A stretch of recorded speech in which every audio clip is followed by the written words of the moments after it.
Hello everyone and welcome back to the Brightworks and another match beyond all reason on a map that I just cannot get enough of. It's Sector 318C. If you know me, you know that I love this map, so I'm excited to see what these players have got in store for us today in this proper high-level match. Do not be fooled by the true skill values on the right.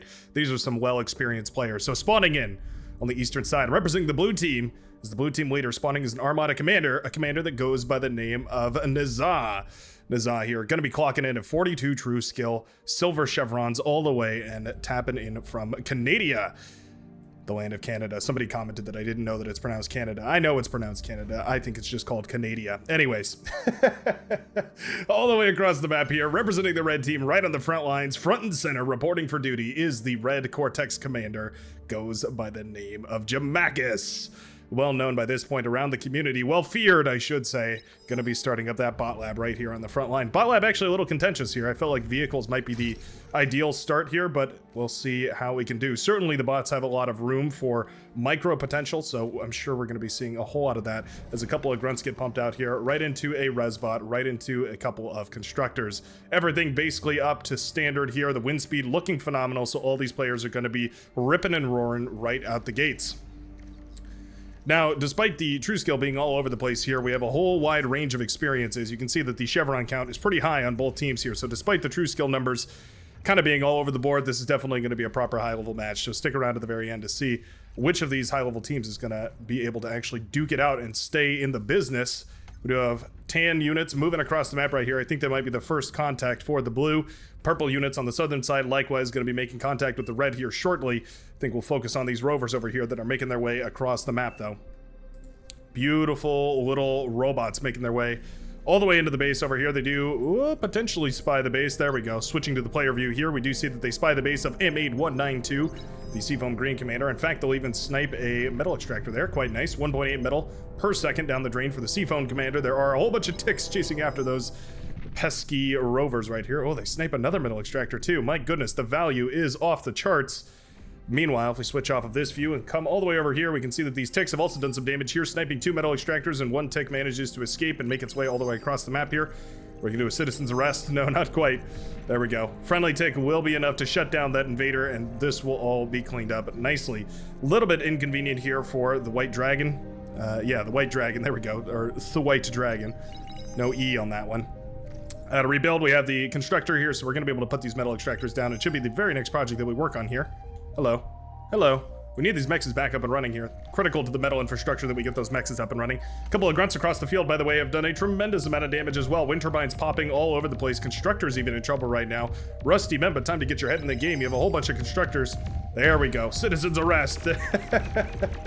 Gonna put down those grunts right there, eating them up piece by piece, bolt by bolt, nut by nut. They managed to reclaim those aggressors, putting them back into the economy right here for the Cyan player. This is pretty brutal. This is pretty brutal. This is a tough start right now because the energy economy is so low. Yeah, where you can see right now for the Cyan commander, we're on, well, a decent amount of energy here. Did we actually, oh no, I highlighted the wrong thing. Yeah, there we go. 65 energy. Not going to be very much right there for the Cyan commander. Expanding forward while also trying to rebuild at home. It's going to cost a lot of energy, so I'm glad to see that we're queuing up wind turbines in the back right here. A couple more ticks running across the map. They're small enough to fit on that gap right there. Yeah, that's really annoying to deal with. Tick's just about the only thing going to be small enough to actually crawl over those hills and into the backlines like that. So I'd love to see that we're taking advantage of those miniature Cortex assailants. Well, they assail Cortex players. They're Armada assailants, I should say. Oh, Rocketeers kill one of them. That's a rare sight. Cortex Rocketeers, the aggravator. Oh, they find the radar over here. That's actually a really nice pickoff. Yeah, shuts down the radar. Hurts the bot quite a lot, but the radar going down does blind bite my assets quite a bit here on the front lines. Gonna mean that the movements here, the follow-up movements from Nazah are gonna be a little bit trickier to pin down. Indeed, loses the blitz. Very, very nicely done. Very efficient trades. If you can manage to get multiple bots on top of one tank, almost always gonna be an efficient trade because those tanks are meant to have more HP. But of course, if you get that surround bonus, it does mean that you're gonna do, well, double the damage. Double the damage plus double the HP. You guessed it. Means an efficient trade right there for those bots, which are much less expensive. Stan is doing a great job of pushing on the southern side here. We do have a radar tower slowly but surely coming up. Metal economy completely tapped out right now. Love to see it. The metal on the field is always the important part here. We are going into some advanced solar panels right here. A little bit tricky. Yeah, the Green Commander having a rough time affording all this. We did miss a metal extractor back there that's coming in to bite Stannis in the butt here now, as there's just not a whole lot of metal in the bank. Cedar Door, not feeling too great either, though. I mean, we're on 1-2 metal extractor economy here. 1 metal extractor? No, 2 metal extractor. There's one in the back right here. 3.0 for that one, 3.0 for this one, so 6 metal. Not a tremendous amount. Little bit of a run by over here. Pawns are now sneaking into the back line. Oh no, these were unaddressed right here. Nizam manages to sneak a whole bunch of pawns into the back. LLT comes up immediately. There's a grunt headed over in this direction either. Ooh, grunt mismicroed right there though, and it does go down. These pawns are going to blast away These pawns are going to blast away at all the wind turbines. Look, constructor's in a little trouble here too. Yeah, there's enough pawns to efficiently take out those grunts one by one. There's a shuriken in the air to save the day. Loads of wind turbines go down, but I think eventually this attack will be cleaned up. Nicely done right here. Good bit of teamwork by the air player especially, getting some of those shuriken out to try and paralyze some of those early aggressors, shutting them down and minimizing the damage done to Jamakis here. Love to see it. Aggravators kiting against the Janus here. Always tricky. Ugh, yeah, that's the kind of... Whoa! Went for a little ride there, this buddy. That's the kind of engagement that you really want. You want these aggravators constantly firing away at things. They get damage over time as they whittle away enemy assets here. Speaking of assets, Bite My Assets needs to get these metal extractors up and running. Ooh, yeah, getting the reclaim here is nice, but getting the metal extractors up is a whole lot nicer. Gonna have more and more tanks on the front line, and that is always a good feeling. Happiness up on the northern side. The yellow commander has some Rocketeers as well, firing away at that LLT. Love to see it. Gonna start slowly whittling down these defenses. Slowly, maybe a bit of a misnomer here. Yeah, those Rocketeers are going to blast away pretty quickly now. It takes, I believe, 4 rockets to blast down an LLT. Well, don't quote me on that one. I could be wrong about it. 1, 2, and 3. Yeah, it looks like about 4 rockets to blast down an LLT in a single volley. We do, of course, have 5 Rocketeers here, so for the time being, things are going to look okay. Massive run by over here, though. Yeah, Stannis has been overwhelmed by the joint forces of the Orange Commander as well as the Hot Pink Commander, who sends a bunch of grunts through, catches the Constructor, catches a whole bunch of these siege bots here, the aggravators. That is really devastating. Uh-oh. Yeah, these aggravators coming out one by one. You got to pull them back, basically. You have to give up the ground, pull them back so that they build up in numbers, and then push forward in a wave. Otherwise, you're just going to get overwhelmed. Oh, no. Losing so many bots right here, the worst of which being the Constructor, but losing all those Rocketeers, aggravators, pardon me. Yeah, that hurts quite a lot. The forces from Flat E have been pulled right now, but that, of course, means that the White Dragon has the opportunity to get a little bit aggressive here, although there is quite a lot of defense, actually. Yeah, we have a pop-up Lightning Claw. We have the Gauntlet coming up here, about halfway done right now as well. It's a huge metal investment, but we'll have to see if maybe you can get some value out here. Yeah, I mean, it's got a wide range, actually. It can hit a lot of the static defenses right here for the Whited Dragon, but also it can hit Protar out in the middle of the map as well. So that Gauntlet is actually in a nice position. Might even be able to hit that Geothermal there. How do you fight this lane split? I've got no eco and not enough units. That is a tricky question. The answer is this lane is doomed from the start. You're essentially going up against 3 players versus 2. It's a really tricky matchup, and so the only way to win this is to trade really efficiently and to get a whole bunch of reclaim. It's the only way to actually win that lane. Other than that, though, you're essentially waiting for this northern lane to be won. Speaking of which, this is quite bizarre. Yeah, I hadn't caught this in the early game, but the blue team is actually... Well, I want to say mispositioned. It might work out for them now because they are playing 3 versus 3 on the southern side, which does equalize this a little bit here as we now see a whole bunch of Rocketeers coming up to the front lines here, as well as even a Pounder tank. Usually what we see is a 3 versus 2 here and then a 3 versus 2 here. Florio transporting the commander. Uh-oh. Uh-oh. The commander breaks through. Oh, he's looking for a juicy target here. Those solar panels are looking pretty good. Yeah, no reason not to, right? Land and get the D-gun on those solar panels, blast away some of those. I think we're going for the blast here to try and maybe eat up some of that metal. Solar panel's a very rich metal target, so wouldn't mind seeing that reclaim there. Florio instead gonna opt for some LLTs in the backline here. Not sure if it's gonna work out, we'll see. Is 4 seconds of stalling here. We desperately need all resources on deck going into the commander right now. Shurikens even to paralyze the commander, that's precious. There will be enough pawns to clean this up. Ooh. 2 solar panels and 2 mexes. Was it enough to justify the $1,000 donation right here to Happiness? I don't think so. That's basically going to finish off the T2 lab right here for the yellow commander, and I think this push has to kill this T2 lab. Otherwise, this is a terrible position for the green commander. It was definitely a desperate last-minute resort right here as we had to do something to counteract the T2 that's already up and running. Right now, the trigger is pulled, though, and we definitely see Florio forced into an all-in. If these aggravators can trade out effectively, we could see this push through to the end. That lighting turret putting in so much work, though. Finally goes down. Oh, we didn't get the T2. Welders are being pumped out now. These rocket bots cannot afford to fall back right now. These rocket bots need to continue the push right now, otherwise this is a gone game. Nizaz's commander pulled up north here, going for a forward T2 lab, but now there's so many vehicles out on the battlefield, there's nothing in order to keep this T2 lab safe. There's no units here. We have no units on the northern side versus some units on the northern side for Bite My Assets. I'm going to favor the player who actually has a couple of things to fire away with. Oh, we need to see these units marching forward. First welder's about to hit the field right now. Happiness has got to be thanking his lucky stars that there was no units pulled to continue the push right here. Before that welder came out, the only defense that was really scary over here was this Dragon's Claw, and it wouldn't have taken too much to blast down right here. Fortunately for the yellow commander, the welder is now out, and it's going to be a pinnacle of defense right now for the yellow front line. There we go. Some medium tanks are now pulled. They do actually catch a whole bunch of these whistlers over here on the ramp. That's really nice. Oh, huge Janus connections right there as well. Bite My Assets commander even vulnerable. Goes for a D-gun, but misses. Gonna mean that the Janus can fire away. Only one of them fires at the commander, though, so luckily Bite My Assets will escape with just 63% HP remaining. Still, though, a tricky engagement. Medium tanks down south here, and this engagement is looking worse and worse as time goes on. Despite putting 3 commanders down there, there's just only so many metal extractors. Looks like there was a big run-by over here, crippling the economy of the purple player. Things are looking bad on all fronts right here for the blue team. This northern side is going to slowly spiral out of control as the T2 gets pumped out in mass. Yeah, you can see we're starting the T2 transition. We've got the T2 constructor is going to be working its way backwards, improving that economy, 4xing that economy, essentially. Let's see how the welder can do. Oh, Nizaz's commander moving in. It's cloaked over here. D-guns down the welder. Going to ignore Happiness here. Oh, Happiness intercepting the D-gun there. Both commanders in a loving embrace will go down. The explosion is enough to take out the T2 lab. Was it worthwhile? Well, if enough units hit the field right now for the green commander, it does mean that there's no production at all for the yellow commander, who does have to start up an in-base production center. We are going to start up a T1 lab back here. We do have a little bit of build power, so not all hope is lost right now, and the metal is being eaten up by these construction turrets right here. This is really, really critical. Yeah, these died just within range of these construction turrets here, so all that juicy reclaim is going to be going back to the yellow commander. You know what? All hope is not lost just because of that reclaim right there. Any further, and that reclaim would have been really, really out of the yellow player's control.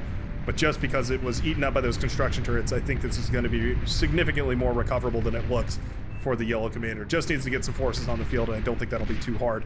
A resbot or two to eat up all these corpses wouldn't be the worst idea either. We do have a whole bunch of medium tanks still holding the front lines right here. T2 lab did come up successfully for the blue commander Nizaz, so we are going to see some hounds out eventually, and those will be great for dealing with those missile trucks. Massive force in the middle of the map right here. It's all bots, though, going up against vehicles. It's the right comp, though. I mean, it's just thugs and aggravators, and it's exactly what you want, but so many heavy losses from the Janus ball firing away. Oh, this hurts. Acceptable losses, I suppose, from Jamakis, who is going for a whole lot of economy in the backline here, but we're also going for continual production on the fronts. As long as these Janus don't land their connections on a critical infrastructure like the lab or the commander here, it won't be the end of the world. Still not comfortable having that many Janus out on the field, but not the end of the world. So many of these whistlers over here. Whoa, commander explosion on the southern side. Looks like indeed we do have, whoa, another one. Commanders falling left, right, and center here. It looks like that was the tan commander going down. Yeah, no, not Bite My Assets. Bite My Assets up north. That must have been the brown commander here going down. Looks tan to me. Hard to say. Either way, Stannis is going to be well and rightfully in possession of that body, so going to eat all that up and turn it into units here. Looks like just T1 tanks. I don't see a T2 transition over there unless we send the metal around. This one's a little more contested here. We have T1 bots coming out right now and T1 vehicles coming up for the White Dragon. White Dragon's commander is still up and available, though, so I'm sure that commander is going to be more than happy to march forward and eat up that juicy reclaim. Gauntlet came up, by the way, and is firing away. 13 kills on this bad boy. Actually, not bad. Yeah, I mean, doing some serious work. There we go. Firing away at a commander, sure. It's one way to level up quite quickly. White Dragon actually taking some serious firepower here. Uh-oh. Lightning turret kind of blocking the gauntlet there. Always got to be careful about that. MP192, though, has crumbled. Looks like the Janus ball was caught. Yeah, all those Januses were caught right there, and that does mean from the, it looks like the Lashers as well as the, or the Whistlers rather, as well as the, what are these called again? The Thugs, that's right. Pushing forward too much for the Seafoam Green Commander to handle. Beamer turret coming up at the main base. I actually like that a lot. I think that Beamer turret might be enough to dissuade quite a lot of this from pushing forward here. Going to start melting down a lot of these troops. Janus is firing away as well. Love to see it. We need to keep a repair on the Beamer turret. Oh no, Beamer turret goes down. Does mean these Thugs get into the main base. Energy converters go boom. They're right next to the advanced solars too, which weakens them up, meaning the Thugs don't have to fire too much to take them down. Shuriken pulled. Gonna try and shut down these thugs before they do all too much damage.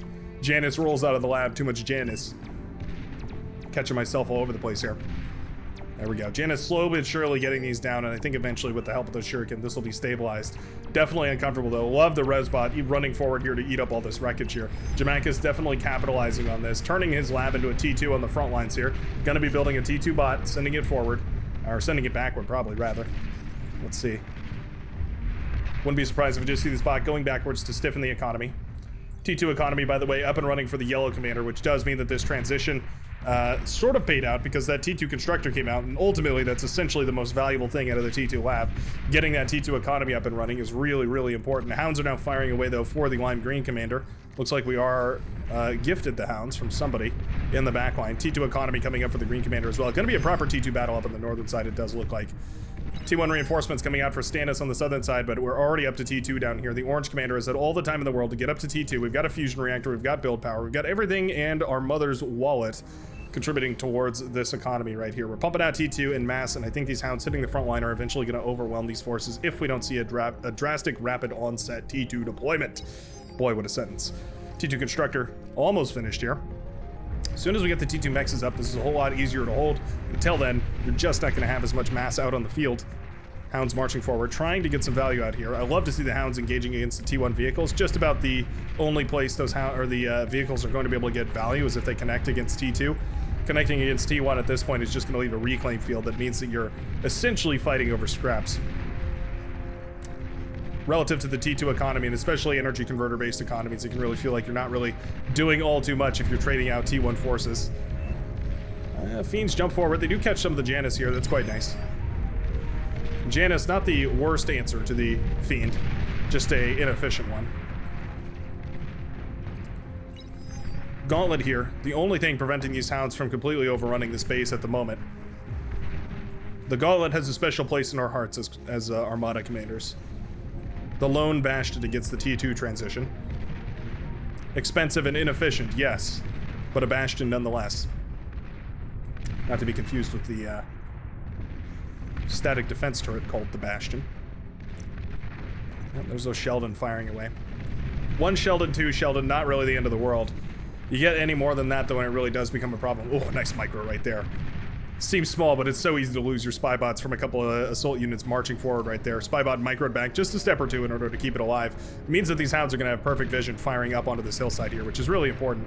Hounds have a tremendous range, but they're very narrow-sighted, so they can't really see, or short-sighted. They can't really see all too far out here, so giving them the extra vision right now is going to be tremendous, especially considering the radar and radar jammer bot both went down right there. If you have a radar jammer bot in your composition and it's working, it's not been damaged, and your enemy is still firing at you with relentless precision, consider spy bots.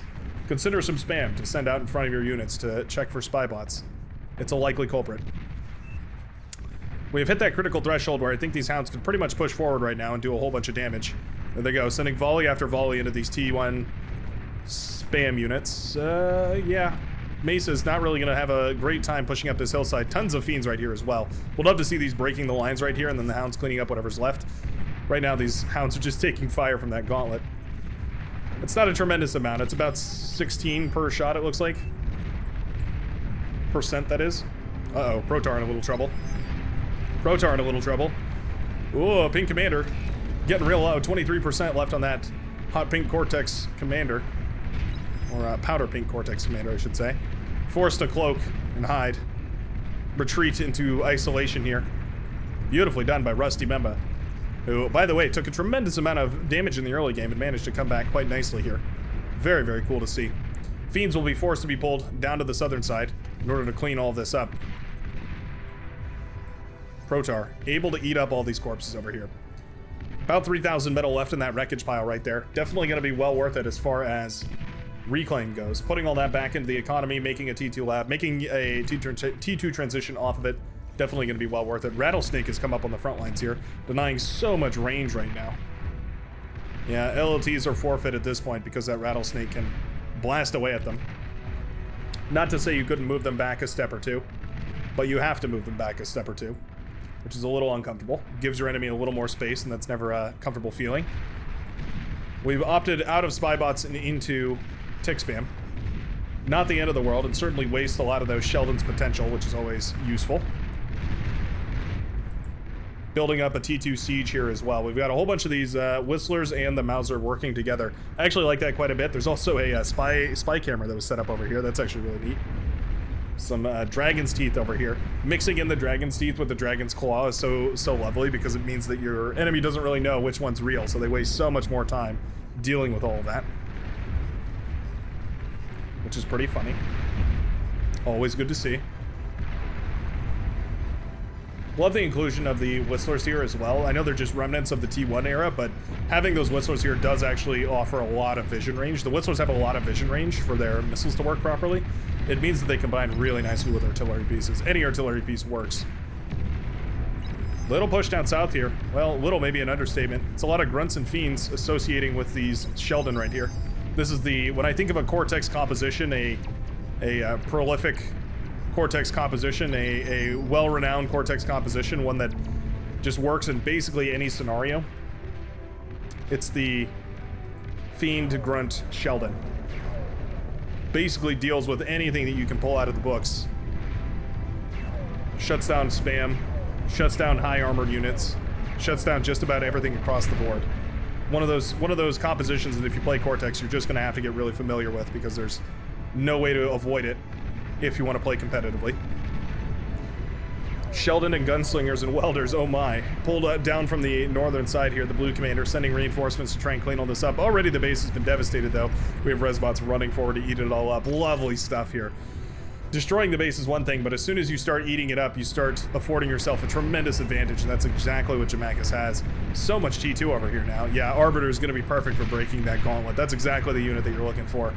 Arbiter is going to blast away at that long-range plasma artillery from the T1 era, nullifying it and allowing the T2 army to push forward now.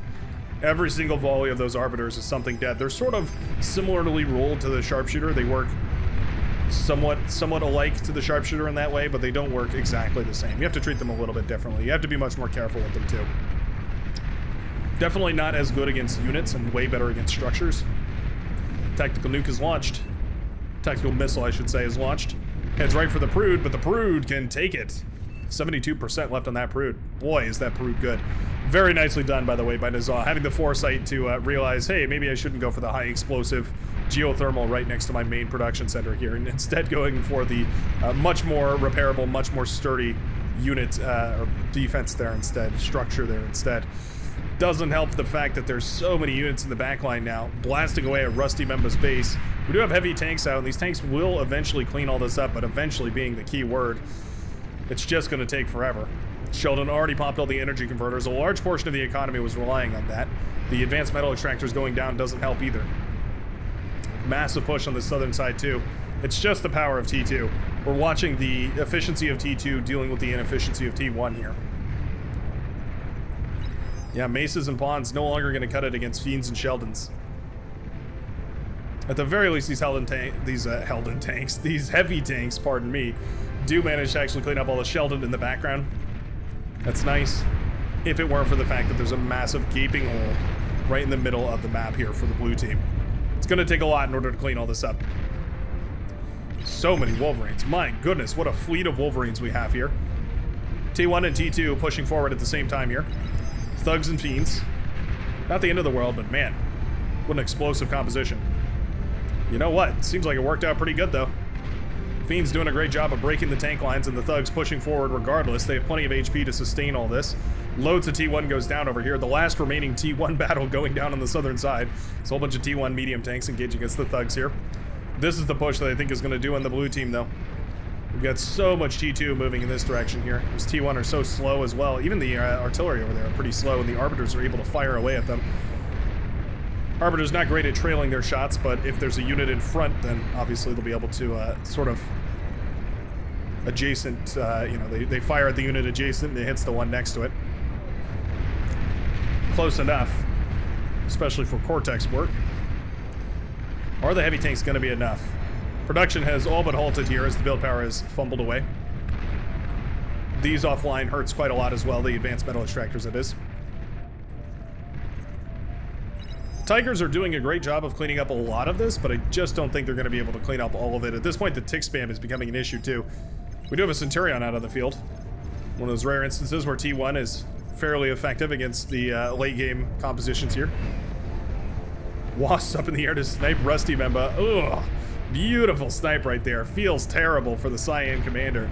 Excellent snipe right there by the Maroon commander. Realizes, hey, wait a second, I haven't seen any air forces whatsoever. Klombaz in the back has a couple of T2 fighters up, but they weren't there to guard that commander, and so that one will go down. No AA defenses either, and especially after a run by like that, it's unlikely that any are going to come out of a lab that essentially has no build power behind it. Indeed, most of the blue team at this point taps out. Yellow T3 units are pushing on the northern side right here. Gonna slowly start overwhelming this base if the T2 Tiger tanks, or Bulls rather, haven't already eviscerated it by the time that they get there. Razorbacks just chilling. More of a moral threat than anything else here, I suppose. Bulls do eventually break into the backlines, though. That Razorback slowly whittling down the Mammoth. Mammoth, likewise, slowly whittling down the Razorback. I think I'm going to give it to the T3, though. Stannis and M8192, the last two remaining commanders left in this game right here, but the vote is called to resign for Stannis' team. It only takes the vote of M8192. Things are looking bad for the blue team, and indeed they decide to resign after this overwhelming pressure from the red team eventually collapses the southern and the middle fronts, and then eventually the northern side of all of the blue team's lanes. Beautifully played by the red team here, taking advantage of all those little mistakes and eventually compounding them into an overall victory. Absolutely love that match. If you did too, you can always hit that subscribe button, join up on the Brightworks, or hit the like button if you enjoyed the video. Helps get them out there into the algorithm's hands, you know, nebulous as ever. And I will much appreciate it. Every single one of them. I get a little endorphin rush for every single one. Other than that, though, I hope to see you in the very next video. Peace out.